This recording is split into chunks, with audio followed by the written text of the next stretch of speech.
Hi guys, 30 shadow work challenge day 13 ደርሰናል። ዛሬ ጆርናል ፕሮምፕታችን የሚሆነው ነገር ምንድነው?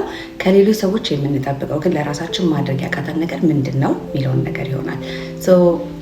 ከሰዎች ብዙ ነገር ልንጠብቅ እንችላለን። ሪሌሽንሽፕ ላይ ለምሳሌ እንዲንከባከበን ያ ሰው ፍቅር እንዲሰጠን አቴንሽን እንዲሰጠን ልንፈልግ እንችላለን። በሌላ አስፔክት ደግሞ በፕሮፌሽናል አስፔክት ሊሆን ይችላል። በስራ ዙሪያ በተለያዩ ጉዳዮች ከሌሎች ሰዎች የምንጠብቃቸው ነገሮች አሉ። ግን እነዛ ነገሮች ምናልባትም ለራሳችን ማድረግ ግን በጣም ሊያስቸግረን ይችላል።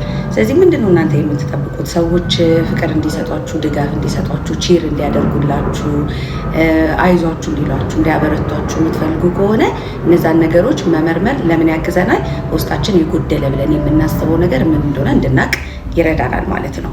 ስለዚህ እነዚህ ነገሮች በደንብ ኤክስፕሎር አድርጉ። ምንድነው ከሰዎች እየጠበቁት ግን ለራሴ ማድረግ ያቃተኝ ነገር ምንድነው የሚለውን ነገር በደንብ አድርጋችሁ መርምሩና ጻፉ።